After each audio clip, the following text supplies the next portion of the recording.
Kembali lagi dengan saya Giwang. Di video kali ini kita akan membahas tahapan apa saja yang akan Sobat Komi jalani jika ingin bekerja ke Korea Selatan dengan program G2G. Pada video sebelumnya, kita sudah membahas apa itu sistem G2G dan apa saja persyaratan yang harus disiapkan. Jika belum menonton, Sobat Komi bisa menontonnya di link berikut ya. Tahapan yang akan Sobat Komi jalani jika ingin bekerja ke Korea Selatan dengan sistem G2G adalah sebagai berikut. 1. Belajar bahasa Korea. Tentu saja yang paling pertama harus Sobat Komi siapkan adalah memahami bahasa Korea. Syarat utama agar dapat bekerja ke Korea Selatan dengan program G2G adalah lulus ujian IPS Topik. Sobat Komi bisa belajar dengan cara apapun. Bisa belajar bahasa Korea secara mandiri maupun melalui les bahasa Korea di LPK khusus IPS Topik. Untuk Sobat Komi yang ingin belajar bahasa Korea secara mandiri, kamu bisa belajar melalui sumber-sumber yang ada di internet. Sobat Komi juga bisa belajar di channel ini atau dari channel belajar bahasa Korea yang lain. Kita juga bagikan link download textbook bahasa Korea 2015. Buku ini diterbitkan langsung oleh HRD Korea untuk membantu para calon tenaga kerja yang akan bekerja di Korea Selatan. Linknya cek di kolom deskripsi ya. Selain belajar mandiri, Sobat Komi juga bisa ikut les bahasa Korea khusus IPS Topik seperti Komihwa Cianjur ini. Komihwa Cianjur merupakan lembaga pelatihan bahasa Korea bagi kamu yang ingin bekerja di Korea Selatan dengan program G2G. Kamu akan mendapatkan pelatihan bahasa Korea dan juga tips-tips mengerjakan soal-soal IPS Topik. Selain latihan soal-soal, kamu juga akan mendapatkan pelatihan untuk ujian keterampilan dan wawancara. Selain pelatihan yang intensif, kamu juga akan mendapatkan bimbingan penuh untuk proses kerja ke Korea. Mengulang gratis, tidak dipungut biaya pelatihan lagi sampai kamu lulus ujian IPS Topik. Bagi Sobat Komi yang penasaran dengan Komihwa Cianjur, Sobat Komi bisa tonton video kita di link berikut. Kita juga cantumkan kontak admin Komihwa di kolom deskripsi. Kamu bisa tanya-tanya ke nomor tersebut ya. 2. Mendaftar ujian IPS Topik. Jika Sobat Komi sudah siap ikut ujian, selanjutnya tentu saja Sobat Komi harus mendaftar ujian IPS Topik. Pendaftaran ujian akan diumumkan di situs BP2MI. Sebelum pandemi COVID-19, biasanya ujian diadakan 1-2 kali setiap tahunnya untuk semua sektor pekerjaan. Namun tidak selalu seperti itu karena tergantung kuota pekerja yang dibutuhkan oleh Korea Selatan. Berikut langkah-langkah mendaftar ujian IPS Topik. Melakukan pra-pendaftaran. Pra-pendaftaran dilaksanakan secara online. Sobat Komi bisa mendaftar dengan mengakses website g2g.bnp2tki.go.id.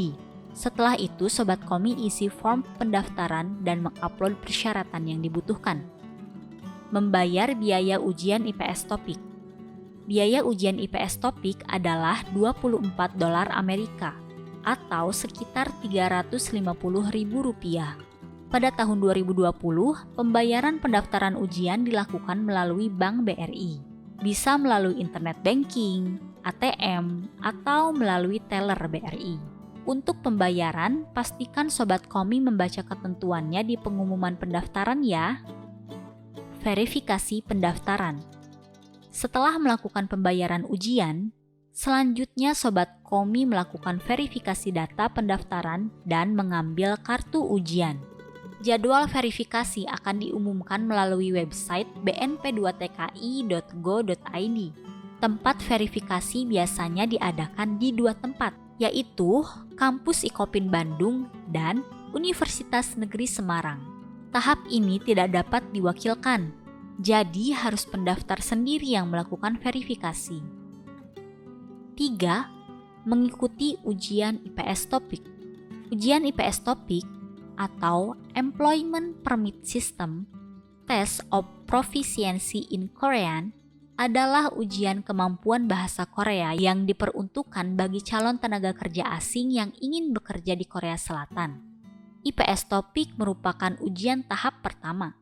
Ujian IPS Topik ini adalah ujian tulis berupa pilihan ganda yang terdiri dari 40 soal, 20 soal mendengar, dan 20 soal membaca. Ujian ini harus dikerjakan dalam waktu 50 menit. Mulai sekitar tahun 2018, ujian IPS Topik sudah menerapkan ujian berbasis komputer atau yang sering disebut CBT. Tempat dan jadwal ujian bisa jadi berbeda tiap pendaftar.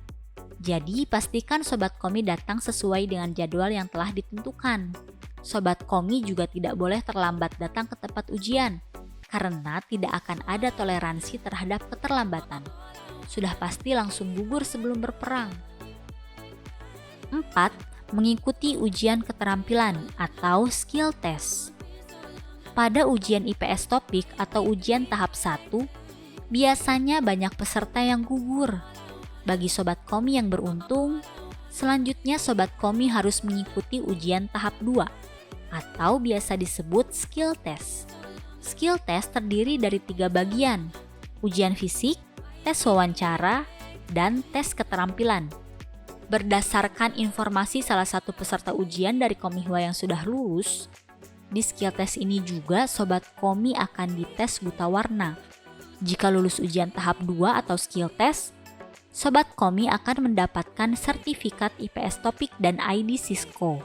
ID ini nantinya akan Sobat Komi gunakan untuk login ke akun Sobat Komi di website g2g.bp2mi.go.id. Di website inilah nantinya Sobat Komi akan mengirimkan lamaran melalui BP2MI ke HRD Korea. 5. Medical check-up. Sebelum sending data, Sobat Komi wajib melakukan MCU atau tes kesehatan tahap pertama. Jika Sobat Komi dinyatakan fit to work, selanjutnya Sobat Komi bisa melakukan sending data seperti yang saya bilang sebelumnya. Hasil MCU ini juga merupakan salah satu dokumen yang wajib dikirim pada saat sending data. Pastikan Sobat Komi melakukan MCU di rumah sakit atau klinik yang sudah ditentukan oleh BP2MI ya. Selain dari yang sudah ditentukan BP2MI, sudah pasti dokumen MCU-nya akan ditolak dan Sobat Komi harus melakukan MCU ulang. 6. Sending data. Setelah dinyatakan fit to work, Sobat Komi selanjutnya melakukan sending data lamaran kerja melalui BP2MI dengan mengisi form lamaran pada website g2g.bp2mi.go.id. Ketika sending data ini, Sobat Komi bisa memilih bidang pekerjaan dan daerah mana Sobat Komi ingin bekerja. Dalam form lamaran ini, Sobat Komi akan diminta untuk melengkapi dokumen-dokumen yang dibutuhkan, antara lain paspor, hasil MCU, surat izin keluarga, kartu pencari kerja AK1, akte kelahiran, sertifikat pengalaman kerja, KTP, dan buku tabungan. Semua dokumen ini dikirim secara online melalui website BP2MI. Jadi, semua dokumennya harus sudah di-scan terlebih dahulu. Setelah kamu kirimkan, lamaran akan diverifikasi terlebih dahulu oleh BP2MI untuk selanjutnya dikirimkan ke HRD Korea. 7. Membuat akun IPS. Agar dapat memantau perkembangan lamaran, Sobat Komi harus membuat akun IPS di ips.go.kr. Dari sini nantinya Sobat Komi bisa tahu apakah lamaran diterima, ditolak, dikembalikan, apakah sudah turun SLC atau belum, kontrak kerja ditandatangani, CCVI keluar, dan lain-lain. 8. Turun SLC atau kontrak kerja. Jika lamaran kamu disetujui, selanjutnya tinggal menunggu apakah ada majikan di Korea Selatan yang membutuhkan kamu di perusahaannya. Jika ada, Sobat Komi akan mendapatkan SLC, Standard Labor Contract, atau kontrak kerja. 9. Preliminary Education. Setelah turun SLC, Selanjutnya, Sobat Komi akan mendapatkan panggilan untuk mengikuti preliminary training. Kegiatan prelim ini berisi pelatihan-pelatihan dan pelajaran sebagai persiapan saat nanti kamu sudah bekerja dan tinggal di Korea sampai kontrak kerja selesai. Saat pelaksanaan prelim akan ada pemeriksaan kesehatan kedua atau MCU kedua. 10. CCVI terbit dan apply visa. Selanjutnya, Sobat Komi menunggu CCVI, Confirmation of Certification of Visa Insurance, yang diterbitkan oleh kantor imigrasi Korea sebagai syarat untuk mengajukan visa kerja di Kedutaan Korea Selatan. Jika CCVI sudah terbit dan visa sudah disetujui, Sobat Komi tinggal menunggu panggilan terbang. 11. Terbang ke Korea Selatan. Sobat Komi akan dibuatkan EKTKLN atau Kartu Tanda Kerja Luar Negeri Elektronik. Dan Sobat Komi juga wajib membayar asuransi BPJS Ketenagakerjaan sebelum berangkat. Setelah selesai, Sobat Komi akan diberangkatkan bersama rombongan CPMI lainnya. 12. Berkumpul di KBIZ Korea Selatan.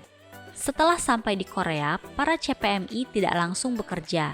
Semua CPMI dan tenaga kerja lain dari berbagai negara akan dikumpulkan di gedung KBIZ Korea Selatan selama 3 hari. Di sana, semua tenaga kerja asing akan diberikan training dan akan melakukan tes kesehatan atau MCU 1 kali lagi. 13. Kerja, kerja, kerja.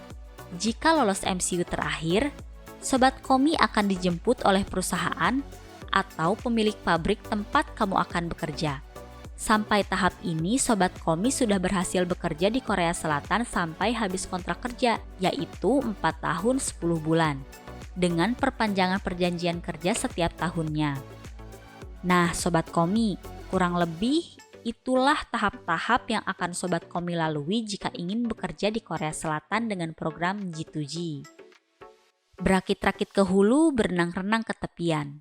Bersakit-sakit dahulu, bersenang-senang kemudian. Bagi Sobat Komi yang saat ini sedang belajar, tetap semangat belajarnya dan jangan pernah menyerah. Bagi kamu yang baru mau kerja di Korea Selatan, jadikan prosedur ini sebagai pertimbangan ya. Fighting! Jika menurut kamu video ini bermanfaat, silahkan like dan komen.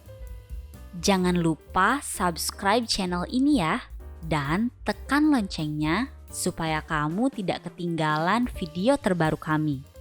Sampai jumpa di video selanjutnya. Annyeonghi geseo.